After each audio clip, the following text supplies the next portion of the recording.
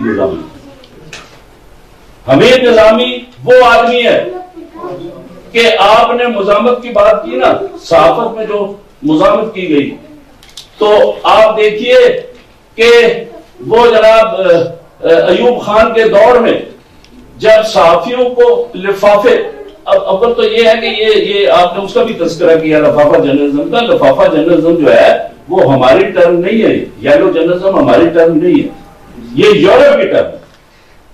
ہمارے ہاں لفافہ جرنلزم بالکل نہیں ہے. آپ آ جائیے میڈیا ٹاؤن میں میرا 5 مرلے کا گھر ہے. اس کے علاوہ میرے پاس کوئی جائیداد نہیں ہے اور میں اس وقت 8,500 روپیہ مجھے ملتا ہے جی. وہ اس کا وہ پینشن ملتی ہے جی. وہ کیا ہوتا ہے ہاں جی ان سے ملتا ہے جی. اور میں اپنا گزارا کر رہا ہوں. میں نے کوئی لفافہ نہیں لیا، پوری زندگی نہیں لیا. 38 سال میں نے نوائے. کون کہتا ہے لفافہ جرنلزم اور یلو جرنلزم؟ یلو جرنلزم ہماری روایت ہی نہیں. یہ تو یورپ کی ٹرم ہے. ہم یورپ کے سارے امیجز اپنے آپ پر لاگو کرتے ہیں, امپوز کرتے ہیں, اور پھر ہم اس کے بعد یہ آؤ فضا کرنا شروع کرتے ہیں. بڑی سچی باتیں کرنا چاہتا ہوں, لیکن میں تھوڑا سا وہ یہ بھی دیکھ رہا ہوں کہ بڑی ناراض ہو جاتے ہیں مجھ سے لوگ. میں سچ بولتا ہوں, مجھ سے ناراض ہو جاتے ہیں لوگ. اور سچی بات یہ میں آپ کو بتاؤں کہ اس نے جناب جب وہ تجوریوں کے منہ کھولے نا انہوں نے, ایوب کیبنٹ نے, تو اس نے ایک اداریہ لکھا حمید نظامی نے, اور اس نے کہا, وہ بانگے دوہر کہا, اس نے کہا اپنی تجوریوں کے منہ بند کرو, ہماری قلم کی حرمت تمہاری ماں بہن کی عصمت سے بھی زیادہ ہے. یہ ہے جملہ, یہ جملہ ہے جو آپ کو صحافت میں آگے لے کر جائے گا. اور آپ دیکھیں اس وقت جتنے بھی لوگ آئے صحافت میں, وہ ادب کی پسلی سے نکل کر آئے, وہ ادب کی پسلی سے نکل کر آئے. ان کا ایک بیک گراؤنڈ تھا آدمی, وہ یا تو شاعر تھے یا ادیب تھے. آبا شورش کشمیری ایسی تحریر, موئے پور ناراض دودھے چراغے محفل ذرا اٹھا کر دیکھیں کیسی تحریر لکھتا ہے وہ. اور جب وہ گفتگو کرتا تھا, بولتا تھا, تو ضرور دیوار سہم کر کھڑے ہو جاتے تھے اس کی گفتگو سنتے تھے. ابھی بھی اس کو تھوڑے بہت کلپس ہیں ہمارے پاس. حمید نظامی نے یہ رستہ دکھایا. اور میں جب نوائے وقت میں آیا تو میرے لاشعور میں یہ اس کا جملہ تھا. میں نے 38 سال گزارے نوائے وقت میں, اور میں نے بہت برے برے دور بھی دیکھے. مجید نظامی صاحب اس کے نقش قدم پر اس طرح سے اس کے کردار کے حوالے سے نہیں چل سکے, لیکن ان کا جو سب سے خوبصورت کام ہے وہ پاکستانیت کا فروغ. میں ہزار ان کے ساتھ اختلافات کروں, لیکن میں ان کو سیلیوٹ کروں گا کہ انہوں نے نظریہ پاکستان کی حفاظت کی. ان کو کہا گیا کہ آپ انڈیا کیوں نہیں جاتے, انہوں نے کہا جب تک کشمیر آزاد نہیں ہوگا میں نہیں جاؤں گا. ہمارے ایک سو کارڈ جرنلسٹ نوائے وقت میں وہ چلے گئے وہاں انڈیا, اور واپس آ کے وہ سلام کرنے کے لیے حاضر ہوئے. انہوں نے کہا جناب کیوں سلام کرنے کے لیے حاضر ہوئے؟ جی انڈیا ہو کر آئے. اس نے کہا دفعہ ہو جائے, جب تک کشمیر آزاد نہیں ہوتا میں انڈیا نہیں جاؤں گا. اور پھر انہوں نے رستہ دکھایا ہمیں نظریہ پاکستان کا. اور پھر ان کی جو گفتگو تھی, اس کے علاوہ بشری خامیاں ہزار ان میں تھی. اور وہ کارکنان کے جو صحافتی کارکنان ہیں ان کے حق میں بھی نہیں جاتی تھی. ہم نے بہت مار کھائی اس زمانے میں, بہت مار کھائی. وہ اپنے مطلب کا وہ سربراہ لگا لیتے تھے, اور اس کے بعد ہم پستے رہتے تھے. وہ سنتے نہیں تھے کسی اور کی بات, جو پہلے چلا جائے ان کے کان میں جو بات کرتے ہیں اسی کی بات کو مانتے تھے. میں ایک بات کلیدی کرنے لگا ہوں, آپ یقین کیجئے, آپ نے بھی یہ باتیں کی ہیں, سب نے, آپ نے بھی یہ باتیں کی ہیں کہ جب ہم صحافت میں داخل ہوئے تو ہم کلرک داخل ہوئے. ہم صحافی نہیں تھے, صحافی وہ مالک تھا کہ جو اخبار کے آنرشپ رکھتا تھا, اسی کا حکم چلتا تھا. یہ خبر دے دو, یہ خبر نہ دو, یہ اداریہ لکھو, یہ اداریہ نہ لکھو. کئی دفعہ ایسا ہوا کہ میں شذرات لکھتا تھا یہاں اسلام آباد میں, تو وہ وہاں سے ایڈوائز آ گئی کہ جی یہ شذرا آپ نہیں لکھ سکتے. فلاں کو میں نے ایک بندے کو آزادی سے چھاپ دیا, انہوں نے کہا جی نہیں یہ نہیں چھاپ سکتے آپ, یہ بیٹھے ہوئے جواب مرزا صاحب اس بات کی دعائی دے دی. کیوں کہ ایسا ہوا؟ اچھا چپ کر کے بیٹھے تھے, آپ چپ کر کے بیٹھے بھی تھے. ان کو 4-5 گھنٹے بھی سنا جا سکتا, اور وہ یقیناً معلومات افزا گفتگو ہی ہوگی. ان کی معلومات اتنی ہیں, پڑھے لکھے ہیں, ڈاکٹریٹ کر رکھا ہے, پی ایچ ڈی کیا ہوا ہے. ساتھیوں میں بہت کم لوگ ہیں, ہمارے آج کی جو میزبان ہے وہ بھی پی ایچ ڈی ہیں, ہمیں یہ اعزاز حاصل ہے. جتنی بھی تاخیر ہوتی جائے گی آپ کا کھانا ٹھنڈا ہوگا, کیونکہ مجھے اطلاع ملی ہے کہ وہ تیار ہے. بہت شکریہ ڈاکٹر راشد امیر صاحب کے آپ ساتھ میں میری معاونت بھی کرتے جا رہے ہیں. بہت ساری ایسی جگہوں پہ جہاں پہ میں سینئرز کو دیکھ کے تھوڑا سا رک جاتی ہوں, تو آپ وہاں پر بھی میری مدد کر رہے ہیں, بہت شکریہ. ڈاکٹر زاہد حسن چغتائی صاحب, آپ نے جس طرح سے ذکر کیا, لگتا ہے کہ آج آپ نے نہ صرف یہ کہ آپ کی یادیں بھی یہاں پر تازہ ہوئی ہیں, بلکہ آپ نے اپنا کیتھارسس بھی کیا. اور ڈاکٹر راشد حمید کا یہ کمال ہے کہ انہوں نے سب کو یہاں پر اکٹھا کیا ہے. آپ نے مولانا ظفر علی خان, آغا شورش کاشمیری اور حمید نظامی کے حوالے سے بات کی, فارسی زبان کے حوالے سے بات کی, اور صحافی کیا ہوتا ہے, یہ بہت بنیادی سوالات اور چیزیں ہیں. ڈائریکٹر جنرل بات کر رہے تھے ڈاکٹر راشد حمید صاحب کی, ہم آگے بھی دو روزہ کانفرنس رکھیں گے, اور یہ ابھی انیشیل ہے, اور اس میں ہم دیکھیں گے کہ کس طرح کے سوالات, چیزیں, مسائل نکل کے آتے ہیں, اور اس کے بعد جو چیزیں آئیں گی اور اس پہ بات کر سکیں گے. اس وقت محترمہ عائشہ مسعود صاحبہ بھی یہاں پر تشریف لائی ہیں, انہیں بھی خوش آمدید کہتے ہیں. ویسے تو یہاں پر کافی سینئر صحافی بیٹھے ہوئے ہیں, جناب جواد مرزا صاحب بھی تشریف فرمائے, فرید حفیظ صاحبہ بھی بہت توجہ سے سن رہی تھیں, اور شاہد صاحب بھی موجود ہیں, اور بھی بہت سارے صحافی یہاں پر تشریف رکھتے ہیں. اور یہ ساری گفتگو لگ رہی تھی کہ ہماری ہی آواز ہے جو کچھ ڈاکٹر زاہد حسن چغتائی صاحب بول رہے تھے. اور میں آپ سے یہ بھی درخواست کروں گی, کیونکہ آپ کا فورم ہے, آپ اس فورم پہ جو نئے آنے والے ہیں یا جو مختلف ہم دیکھتے ہیں کہ گیپس ہیں, ان کے اوپر آپ کیپیسٹی بلڈ کے حوالے سے ورک شاپ, سیمینارز رکھ سکتے ہیں. جی ڈاکٹر راشد حمید صاحب مجھے بار بار اشارہ بھی کر رہے ہیں, کھانا تیار ہے. تو ویسے تو ڈاکٹر زاہد حسن چغتائی صاحب جب گفتگو فرما رہے تھے تو ایک مسکراہٹ سی تھی ہماری اگلی مہمان کی, کیونکہ جو ہماری اگلی مہمان ہے نہ صرف یہ کہ وہ سینئر صحافی, بلکہ آج کا جو موضوع ہے ان سے بڑا اشتراکات ملتا ہے کہ 75 سال آج ہمارا موضوع ہے, اور انہوں نے بھی سن 75 سے اپنی صحافت کا آغاز کیا. تو اس طرح سے, اور دوسرا یہ ہے, میں یہ چاہوں گی کہ محترمہ فوزیہ شاہد بات کریں آگے ہمارے مختلف جو ادارے بھی ہیں وہ کیا کردار ادا کرتے رہے ہیں. ایپنی کا ہے, سی پی این ای کا ہے, خاص طور پر یو جیز ہیں, Pakistan federal union of journalist, اس کے جو مختلف 6 سے 7 دھڑے, اور Rawalpindi Islamabad Union of Journalist, A P N S, P B A, P C P, PEMRA, یہ اتنے سارے ادارے ہیں, یہ کیا کر رہے ہیں, یہ تربیت اور اس کے حوالے سے کیا ہے. تو میں چاہوں گی کہ آپ بھی تھوڑا اس پہ روشنی ڈالیں. محترمہ فوزیہ شاہد.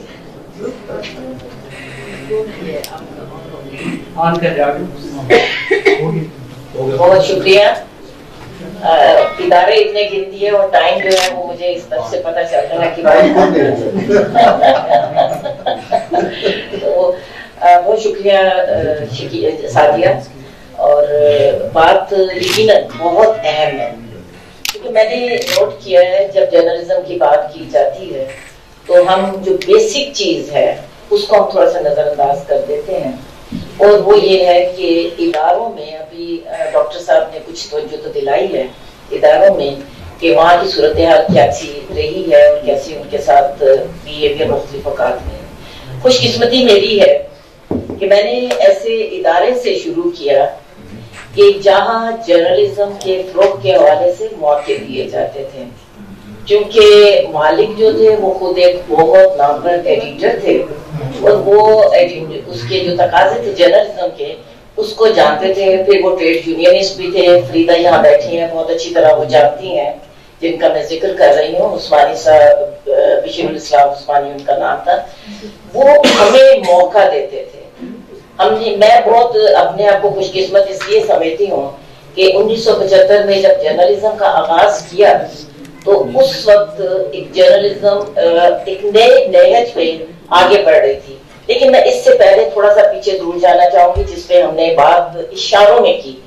اشاروں والی وہ بات نہیں ہے جو جرنلزم میں مختلف قدریں لگتی رہی, وہ ہم اشاروں میں کرتے کرتے نظر انداز نہیں کر سکتے. ہم 1963 کو نہیں بھول سکتے جب یہ کالا قانون نافذ کیا گیا اور جو رکاوٹیں اس میں ڈالی گئیں, اور جس طرح اخبارات جو ہیں اس وقت کی جو آمرانہ حکومت تھی ایوب خان کی, وہ اخبارات لے لیے گئے. مشرق لے لیا گیا, پاکستان ٹائمز جو ایک ہمارا چہرہ تھا اس کو لے لیا گیا, ابروز کو لے لیا گیا. یہ تمام اخبارات جو ہیں جو اردو انگلش کے تھے ان کو سرکار نے لے کے ایک مکمل طور پہ اپنے ایک اس کو ماؤتھ کیا جائیں یا جو بھی اس کو بنا دیا. اور اس کے بعد یہ تھا کہ بس سب بہت اچھا ہے, ملک میں ترقی بھی بہت ہو رہی ہے, سب چل رہا ہے, آگے جا رہا ہے. اور لوگوں کو بھی ایک پہلے دن سے ہی, یہ میں 63 میں اس لیے بات کر رہی ہوں, اس سے پہلے جس طرح حکومتیں بدلتی رہی ہیں, ایوب خان سے پہلے جس طرح کے صحافت کے مختلف حوالے سے باتیں بھی ہوتی رہی, میں اس کا ذکر اس لیے نہیں کر رہی کہ وہ 1-2 ماہ کی جو حکومتیں تھیں اس کو ہم اتنا زیادہ نہیں لیتے، لیکن 58 کے بعد اس کو ہم براہ راست دیکھتے ہیں کہ کس طرح جرنلزم پہ براہ راست جو ہے وہ ایک اٹیک کر دیا گیا۔ وہ اس سے بہت پہلے یہاں ڈاکٹر صاحب سے میں معذرت کے ساتھ اس ملک میں ایک بنا دیا گیا کہ کیا ہے نظریہ پاکستان، جس میں کیا آپ کی مرضی کی بات ہو تو نظریہ ٹھیک ہے، آپ اس پہ تنقید کریں تو نظریہ ختم ہو جاتا ہے۔ یہ کون سا نظریہ ہے؟ ترقی کی بات کریں، عوام کی بات کریں تو نظریہ ختم ہو جاتا ہے۔ یہ کس نظریے کی بات ہے؟ میں ابھی تک نہیں سمجھ سکی۔ ہمیں اس شخص کی بات کرنی ہے۔ ہمارا کانسٹیٹیوشن بھی، جب PFUJ کی آپ نے بات کی ہے، ہمارا کانسٹیٹیوشن بھی یہ بات کرتا ہے کہ ہم نے کسی بڑے وڈیرے یا کسی طاقتور شخص سے ہمارا رابطہ نہیں ہے، ہمیں اس پسے ہوئے شخص سے، اس محنت کش سے ہمیں رابطہ رکھنا ہے جو اس ملک کا، جس کو آج 22 کروڑ کہا جاتا ہے، 23 کروڑ کہا جاتا ہے، اس کی بات کرنی ہے۔ میں چند لوگوں کے نام نہیں لوں گی، لیکن ہم متاثر تھے حضرت مولانا حضرت موہانی سے بھی متاثر تھے، ہم چراغ حسن اسرت سے بھی متاثر تھے۔ بات کی جنہوں نے، بات ان کی کیا تھی؟ ان کے ساتھ مولانا لگتا تھا، شاید مولانا کے نام سے لوگوں کا کچھ ایسا تاثر ہو، لیکن ہم ان کے سمجھتے ہیں کہ انہوں نے بات کی، انہوں نے جرنلزم کی جو ہے بنیادی چیز جو ضرورت ہے اس کی بات کی، اور ہم اس کو لے کے آگے چلے، اور وہی علم تھا، وہی ہمارا طریقہ کار تھا جو آج بھی ہم یہ سمجھتے ہیں کہ اس وقت تک جرنلزم نہیں ہوتی، اس وقت تک جرنلسٹ نہیں ہوتا جب وہ عوام کی بات نہیں کر سکتا، اور وہی بات آپ کی ہے۔ آج آپ بہت ہم شور مچاتے ہیں، مہنگائی کی بھی بات کرتے ہیں، دہشت گردی کی بھی بات کرتے ہیں، لیکن کیا ہے؟ کیا ہم نے دیکھا کہ ہمارے میڈیا پہ کیا ہو رہا ہے؟ میں ذاتی طور پہ سمجھتی ہوں کہ وہ کچھ ہم، جیسے میں نے پہلے ذکر کیا کہ ہمارے وقت میں ہم خوش قسمت تھے کہ ہمیں ایڈیٹرز جو ہے وہ مالک ملے جنہوں نے جرنلزم کے تقاضوں کو سمجھتے ہوئے ہمیں آگے تربیت دی، اور ہمیں یہ بتایا کہ وہ جو پہلے سیاست دانوں نے آپ پہ لیبل لگا دیا، آج ترقی پسند لوگوں کو کیوں لیبل پہ لگایا ہوا ہے؟ انہوں نے یہ، مجھے افسوس سے کہنا پڑتا ہے، اللہ تعالیٰ مغفرت کرے، سب کچھ میں کبھی کسی کا وہ نہیں ہوں، لیکن نوازشریف نصر اللہ جو بابا جمہوریت تھے، سب سے پہلے انہوں نے جو ترقی یافتہ لوگ تھے یا ترقی پسند لوگ تھے ان پہ لیبل لگا دیا گیا، ان کو سیکولرزم کے نام پہ لیبل لگا دیا گیا، ان کو یہ کہا کہ یہ شاید اس ملک میں فٹ نہیں ہوتے، اور پھر ہم نے یہ اس کو تسلسل دیکھا۔ ہمیں بات 63 کے بعد ہمیں ضیاء الحق کی بھی بات کرنی ہے، جس نے پری سینسرشپ لگائی، اخبارات کا جو چہرہ جس طرح بگاڑے گئے۔ ہمیں کیا تھا؟ ہماری دنیا میں جو تضحیق ہوئی، مجھے اچھی طرح یاد ہے، فریدہ اس میں ضرور کرے گی، یہاں مزینہ بھی بیٹھی ہیں، یہ بھی بہت ایکٹیو رہی ہیں ہمارے ایک یونین میں بھی، اور ان کا بھی کردار ہے۔ ہمیں دنیا میں اپنا چہرہ چھپانا پڑا ضیاء الحق کے دور میں، جب ننگے اخبارات شائع ہوئے، جب سینسر شدہ اخبارات شائع ہوئے، جب جرنلسٹوں کی پیٹھ پہ کوڑے مارے گئے۔ کوڑے مارنے کی کیا تھی؟ وہ دہشت گرد تھے؟ نہیں تھے۔ آج ہمارے وہ ساتھی زندہ ہیں، ہمیں ان پہ فخر ہے کہ انہوں نے آزادی صحافت کی بات کی، جب آپ کے پابندیاں لگی انہوں نے بات کی، ان کو جیلوں میں ڈالا گیا، کئی 100 جرنلسٹ جیلوں میں گئے۔ کہ کس دنیا میں آپ مجھے بتائیں کس کی کہاں مثال ملتی ہے؟ لیکن جرنلسٹ جو ہے آج بھی اپنے ان اصولوں پہ، اور ہمیں فخر ہے کہ ہم جس سوچ سے تعلق رکھتے ہیں، وہ سوچ جس کو منظم طور پہ 77 کے بعد ختم کیا گیا، ہم آج بھی اس پہ قائم ہیں، اور ہم یہ سمجھتے ہیں کہ جرنلزم اسی صورت میں ممکن ہے کہ جب تک آپ ایک عام شخص کی بات نہیں کرتے، اور ہم اس پہ قائم رہے۔ خبر بھی تھی، دھمکیاں بھی برداشت کی، لیکن یہ ہے کہ آج تک مجھے اپنے پہ بھی فخر ہے کہ مجھے 47-48 سال ہونے لگے ہیں، میری کبھی کوئی خبر باؤنس نہیں ہوئی۔ آج تک کبھی سب کا یہ تھا، اداروں کی جانب سے بھی پریشر تھا کہ خبر سچی ہے، اس لیے ہم جو ہے ہمیں وہ اس پہ ہم ایکشن لینے چاہتے ہیں۔ خبر کبھی باؤنس نہیں ہوئی، یہ آپ کو تحقیق بھی کرنا پڑتی ہے۔ جرنلسٹ وہی ہے جو آپ کو حقائق سے بتائے، یہ نہیں ہے مجھے کسی کا چہرہ اچھا لگے یا نہ لگے وہ الگ بات ہے۔ حکومتوں کے حوالے سے جرنلسٹ کبھی بھی، سب سے بڑی جرنلسٹ کی گالی یہ ہوتی ہے کہ وہ کسی سیاسی جماعت سے وابستگی کا اس کے ساتھ جوڑ دیا جائے. آج کیا ہے، میں افتخار عارف صاحب کی بات سن رہی تھی، ہمارے بہت معتبر، اور حقیقت ہے کہ آپ نے عمران خان کی بات سنی ہے تو آپ نے بول دیکھنا ہے، آپ نے ARY دیکھنا ہے. یہ کیا بات ہے؟ کس قسم کے جرنلزم ہے؟ آپ نے حکومت کی بات دیکھنی ہے تو شاید جیو دیکھنا ہے. میں PTV بھی آ جاتا ہے. PTV تو بیچارہ چلے نا، وہ تو ہر دفعہ بدلتا ہے، اس کو تو میں نہیں کہتی کچھ بھی. لیکن یہ ہے کہ وہ پرائیویٹ ادارے جس کے بارے میں آج بات کی جا رہی ہے، میں ایک خود پرسنلی جانتی ہوں کہ کچھ ٹیکس وغیرہ میں ایک صاحب کو بہت مشکل پیش آ رہی تھی. کیلکولیشن کی کہ وہ ٹیکس انسپیکٹر اور فلاں کو جو کرتے ہوئے وہ 5 لاکھ روپیہ لگتا ہے، 4 لاکھ روپیہ لگے گا اخبار نکالنے. وہ پھر آپ کے پاس ٹیکس کلیکٹر خود آئے گا. ایک صاحب نے، میں ایک کانفرنس میں تھی تو وہاں جرنلسٹ بننے کی وجہ انہوں نے بڑی خوبصورت بتائی کہ پہلے بجلی کے بل لائن کے جمع ہوتے تھے تو بہت طویل قطار تھی، تو وہ کھڑے رہے، ایک جرنلسٹ آئے، وہ کہیں آگے آ کے انہوں نے اپنا کوئی کارڈ دیا، بل پہلے جمع کرا دیا. انہوں نے سوچا کہ اب میں جو ہے وہ جرنلسٹ بن جاؤں. یہ چیزیں ہمارے ساتھ ہیں، یہ ہم اس سے ڈینائی نہیں کر سکتے. لیکن یہ ہے کہ اس کے ساتھ ساتھ ہمیں، کیونکہ مجھے وقت جب کہہ دیا جاتا ہے نا تو میرا تسلسل بہت خراب ہو جاتا ہے. اس کے ساتھ ساتھ ہمیں یہ بھی دیکھنا ہے کہ جو آپ کے عامل صحافی ہیں ان کا احترام جو ہے وہ یقیناً جس طرح وہ فائٹ کرتے ہیں. آج بھی مجھے افسوس سے کہنا پڑتا ہے، اور میں تھوڑی دیر پہلے ہی بات کر رہی تھی کہ ہمارے چینلز جو ہیں، ہمارے اخبارات جو ہیں، کہ ان میں ایک شخص کو آپ 20 لاکھ تنخواہ دیتے ہیں تو دوسرے کو 20,000 بھی نہیں دیتے ہیں. اور جو 20 لاکھ ہے وہ تو پہلی کو تنخواہ لیتا ہے، اور 20,000 والا جو ہے وہ اگلے مہینے پہ چھوڑ دیا جاتا ہے کہ اگلے مہینے دے دی جائے گی. یہ فیکٹ ہے، اور یہ میں نے لوگوں سے پوچھا اور ان سے بات کرنے کے بعد میں یہ بات کری. میرے خیال میں شاید یہ کافی لوگ تو مجھے جانتے ہیں کہ مجھے تھوڑا سا یہ بھی اعزاز حاصل ہے. ابھی ذکر کیا گیا Pakistan federal union of journalist, اور میں ایز اے سیکرٹری جنرل اس میں ایک جو 4 سال تک میں نے ذمہ داری کی ہے ایز اے پریزیڈنٹ بھی راولپنڈی یونین میں، اور میں تھوڑی سی ان چیزوں سے کچھ زیادہ واقف بھی ہوں.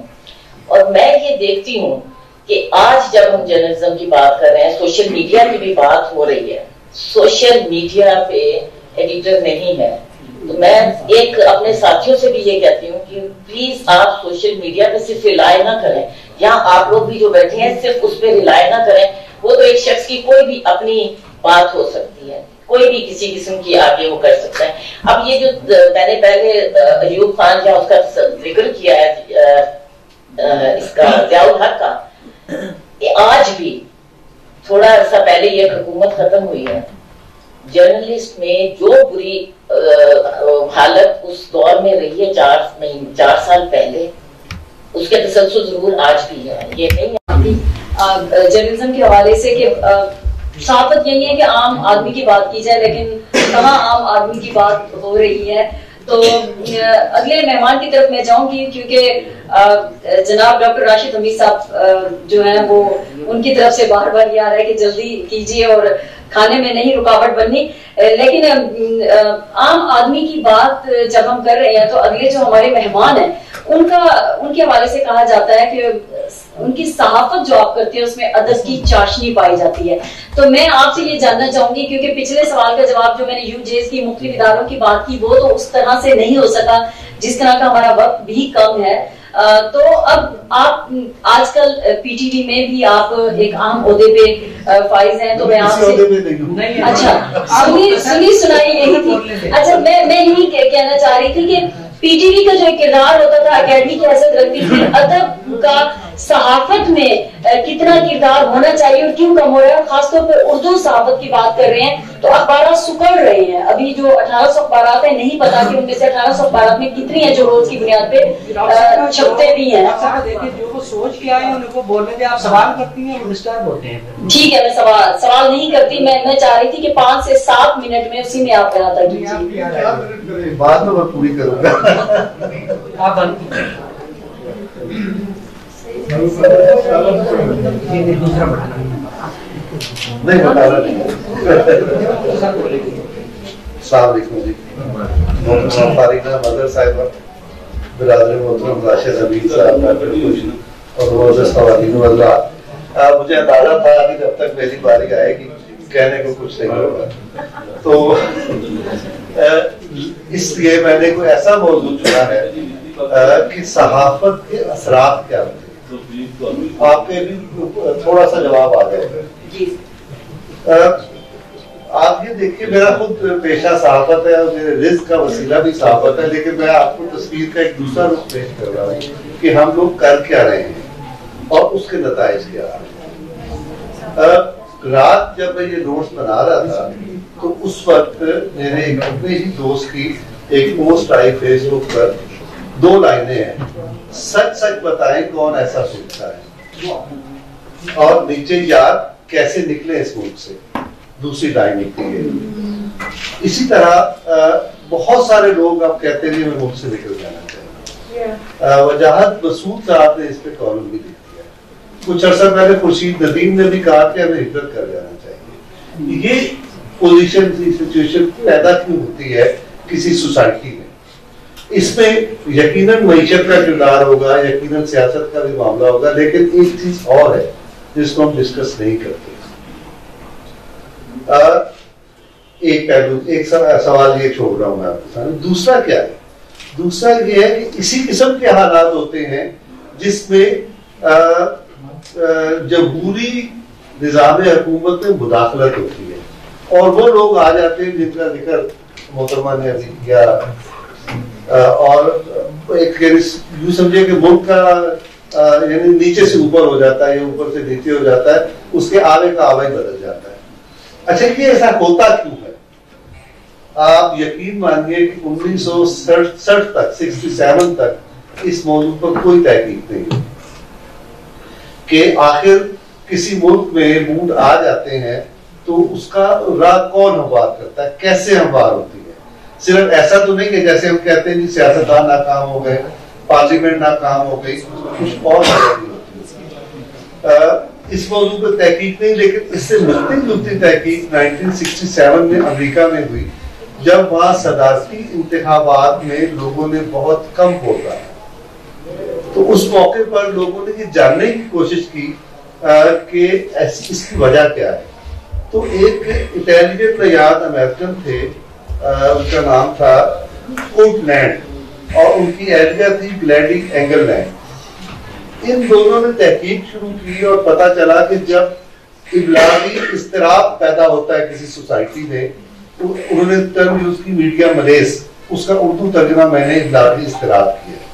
جب ابلاغی اضطراب پیدا ہوتا ہے تو اس کے نتیجے میں لوگوں کی ریاست سے دلچسپی اور امید ختم ہو جاتی ہے, اور جمہوریت اور جمہوری اداروں سے بھی ان کی امید ختم ہو جاتی ہے. اس کے بعد وہ کوئی اور راستہ تلاش کرنے لگتے ہیں, یا ملک سے نکلنا چاہتے ہیں, یا وہ جمہوریت کو خیر بات کہہ کر آمریت کی طرف جانا چاہتے ہیں. اچھا, اس کی کیا صورتحال ہے؟ وہ یہ کہتے ہیں کوٹ لینڈ کہ اس کی 2 اثرات ہوتے ہیں. ایک اثر تو یہ کہ مثال کے طور پر عمران خان نے ایک اسٹیٹمنٹ دی کہ ہمیں الیکشن چاہیے, اور اس کے ساتھ انہوں نے کوئی اور بات بھی کہہ دی ہوگی. اب وہ جو دونوں باتیں مکس ہوئی تو ایک میسج عمران خان کی مرضی کا گیا کہ الیکشن ہونے چاہیے, لیکن یہ دوسرا میسج اس کے ساتھ جائے گا وہ عمران خان کو نہیں معلوم. وہ میسج وہ جائے گا جو جس کی آج ہم شکایت کر رہے ہیں, بدتمیزی, بد تہذیبی اور مایوسی, ہے نا. اس طرح سے میسیجز کی تعداد بھی کروڑوں میں ہو سکتی ہے, اور میسیجز کے اثرات بھی اتنے ہی وسیع ہو سکتے ہیں. یہ بات ہوئی, بس کریے, آپ سے پوچھتے ہیں. اچھا, ایک اور پہلو ہوتا ہے کہ آپ کوئی بھی سیاستدان لے لیں, عمران خان لے لیں, انہوں نے ایک اپنا منشور پیش کیا, جلسے میں گئے, پریس کانفرنس میں گئے, اور ان کے منشور کو آپ نے نظر انداز کر دیا جنرل سے. عمران خان کی جو شخصی وجاہت ہے اس پر فوکس کیا, یا اگر کوئی خاتون رہنما آئی تو اس کے حسن کو فوکس کیا. یا اگر جماعت اسلامی آ گئی تو کہا کہ یہ اسپائلر آ گئے. تو کہنے کا مطلب یہ ہے کہ جب آپ اس طرح سے کسی اصل میسج کو نظر انداز کر کے اس کو کوئی اور معنی پہنائے تو اس سے بھی ابلاغی اضطراب پیدا ہو جاتا ہے. اچھا, ابلاغی اضطراب اور بھی اس کے کئی طریقے ہیں. مثلاً یہ کہ آپ منفی طرح سے, یعنی آئی ایم ایف کے پاس ہم گئے اور آئی ایم ایف سے آپ نے مدد لے لی ہے تو کچھ کمپرومائز بھی کرنا ہے, کچھ مہنگائی کو بھی قبول کرنا ہے. یہ بات عام آدمی بھی جانتا ہے, حکمران بھی جانتا ہے, حزب اختلاف بھی جانتی ہے, اور سب سے بڑھ کر عام انصافی بھی جانتا ہے. لیکن جب آپ کوئی معاہدہ کرتے ہیں تو اس کے آپ اس معاہدے کے ان اثرات کی طرف نہیں جاتے جو آپ کو لانگ ٹرم میں فائدہ پہنچانے جا رہے ہیں. آپ کے ذہن میں یہ ہوتا ہے کہ آپ نے گالی دینی ہے تو آپ حکومت کو گالی دیں گے, آپ آئی ایم ایف کو گالی دیں گے, ان کی وزڈم کو گالی دیں گے. تو یہ پہلو. اچھا, اس کی جو 3 خاص نشانیاں ہیں, ان نشانیوں سے پہلے ایک اور بات کہنا چاہتا ہوں. ایک جبر کی کیفیت اس سوسائٹی میں پیدا ہو جاتی ہے. جبر کی کیفیت کیا ہے؟ اس کی جو امریکن مثال انہوں نے دی ہے کہ ایک امریکی سیاستدان تھے میک آرتھر, اور ایک تھے صدر ٹرومن جو کہ صدر تھے. تو ایک زمانے میں صدر ٹرومن کے خلاف اتنی فضا ہو گئی کہ اگر وہ درست بات بھی کہتے تھے, وہ کلمہ بھی پڑھتے تھے, تو لوگ ان کو برا سمجھتے تھے اور ان کے حق میں آواز بلند کرنا مشکل ہو جاتا تھا. اچھا, اس کی مثال ہم نے تو بھگتی کراچی میں کہ این پی ایم کے جبر کے سامنے کوئی بات نہیں کر سکتا تھا.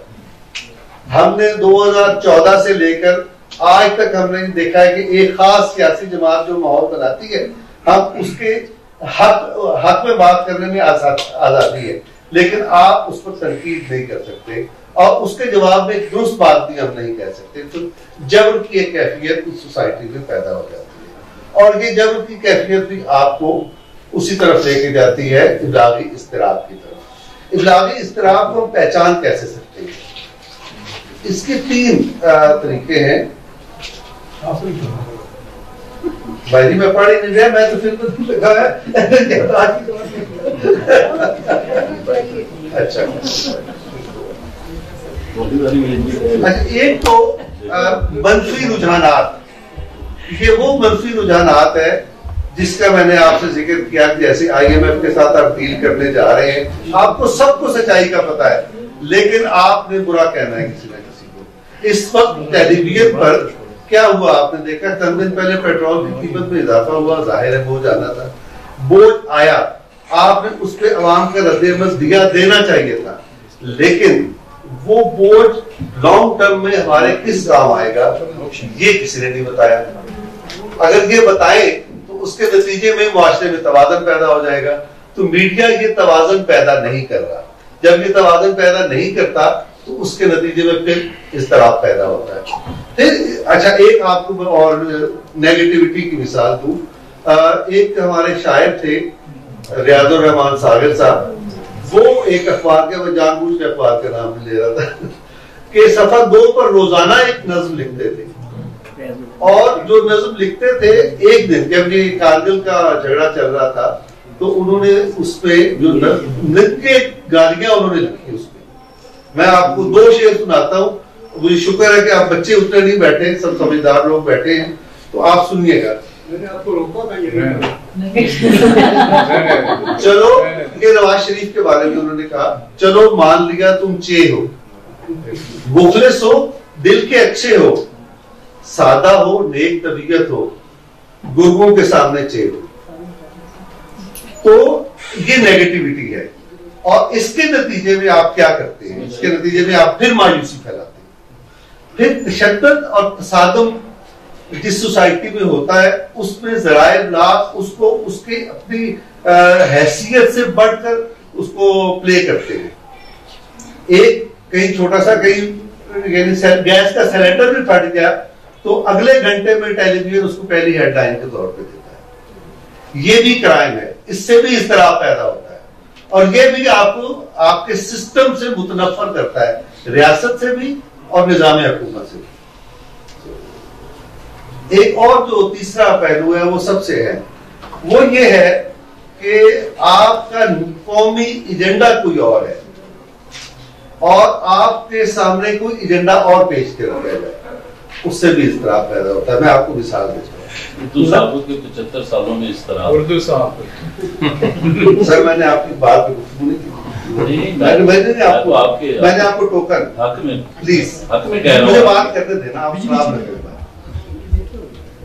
کیا ہوا، یعنی آپ کا ایجنڈا کیسے تبدیل ہوتا ہے؟ 1953 میں پاکستان میں پہلی پرتشدد مذہبی تحریک چلی، اور اس کے نتیجے یہ وہی تحریک ہے جس نے پاکستان کا پورا قبلہ بدل دیا. آپ کا آئین بننے جا رہا تھا، وہ مذہبی تحریک اٹھائی گئی کہ آپ کا آئین نہیں بن سکا. یہ ہے ایک ایجنڈے پر دوسرے ایجنڈے کو غالب کرنا. دوسرا میں آپ کو مثال پیش کرتا ہوں. 1958 میں 1958 سے پہلے آپ 56 سے 57 کے دوران الیکشن کا انتظار کر رہے تھے. آئین بن چکا تھا، چودھری محمد علی نے آئین بنا دیا تھا، آپ الیکشن کا انتظار کر رہے تھے. بہت شکریہ ڈاکٹر فاروق قادری، آپ نے جو اضطراب کی بات کی، تو اس کو عموماً جو ہمارا آرٹیکل 19 اور 19A ہے اس کی بات کرتے ہیں، یا پھر توازن خیر جانبداری سب کی ساتھ ہمارے اگلے مہمان نصر ملک صاحب جو ہے وہ آف لائن ہے، آپ جاوید صدیق صاحب. جی اب اگلے ہمارے مہمان جو کہ مہمانان خاص ہیں، سینئر صحافی جناب جاوید صدیق صاحب سے ملتمس ہوں کوئی اظہار خیال فرمائیں. جناب جاوید صدیق صاحب. بسم اللہ الرحمن الرحیم. میرے لیے تو کچھ کہنے کے لیے بچا ہی نہیں ہے، اور اچھی بات ہے کہتے ہیں کھانا انتظار کر رہا ہے. میں بس ایک لکھ کے لایا تھا اردو صحافت کے 75 سال، اور یہ خاصا فوکس تھا، اور اس میں میں نے لکھا تھا کہ کس طرح سے اردو صحافت ہمیں ورثے میں ملی ہے. آپ سر خلاصہ بیان کرتے ہیں وہ تو ہم چھاپیں گے. جی ورثے میں اس طرح ملی ہے کہ جب تحریک پاکستان شروع ہوئی، یعنی قیام پاکستان کے لیے جدوجہد شروع ہوئی، کچھ اخبارات تھے جو مسلمانوں کے نقطہ نظر اور تحریک پاکستان کی حمایت کرتے، اور ان میں احسان، ذمہ دار، انقلاب، یہ نمایاں اخبارات تھے، اور مولانا ظفر علی خان کا ذمہ دار خاص طور پر بہت کلیدی کردار ادا کرتا. یہ ہمیں ورثے میں ملے. یہ پاکستان بننے کے بعد سروائیو نہیں کر سکے. جو اخبار سروائیو کر سکا اس دور کا وہ تھا نوائے وقت، جو 23 مارچ 1940 کی قرارداد کے ساتھ 15 روزہ کی حیثیت سے وجود میں آیا. اور حمید نظامی جو اس کے بانی تھے، اور اس نے فیڈریشن پنجاب میں بہت متحرک تھے، انہوں نے اس کا آغاز کیا. قائد اعظم نے ان کو کہا تھا کہ آپ مسلمان نوجوانوں کو تحریک پاکستان سے روشناس کرانے کے لیے اخبار نکالیں. تو یہ اخبار نکالا گیا. 1944 میں یہ روزنامہ نوائے وقت جو ہے یہ ڈیلی پیپر بن گیا تھا. تو نوائے وقت نے نوائے وقت کا اس لیے ذکر کر رہا ہوں کہ یہ تحریک پاکستان سے جو اخبارات ویسے میں مجھے اردو کے نوائے وقت بہت نمایاں تھا، which survived after the partition and the creation of Pakistan. وہ سروائیو کرتا رہا اور ایک میجر اخبار کے طور پہ ابھرا. اور یہ اخبار وہ تھا جو نظریہ پاکستان اور تحریک پاکستان کے جو اصول تھے یا ان کو لے کے آگے بڑھتا رہا.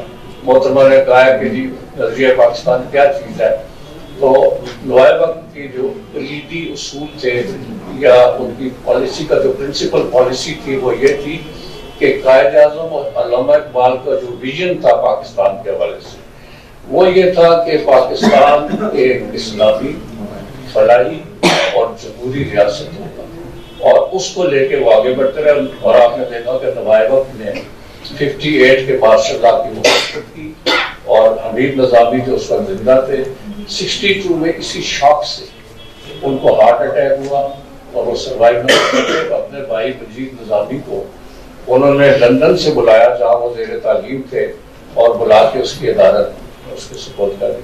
تو 62 سے آن ورڈ نوائے وقت جو ہے وہ اینٹی ایوب تھا، پرو فاطمہ جناح تھا. محترمہ فاطمہ جناح جب 64 میں الیکشن لڑا انہوں نے، تو اس نے نوائے وقت نے ان کو فلی سپورٹ کیا، اور نوائے وقت پر بڑی پریشانیوں کا وقت آیا، کنزلیں لگی، کاغذ کا کوٹا بند کر دیا حکومت نے، ان کے اشتہارات بھی بند رہے.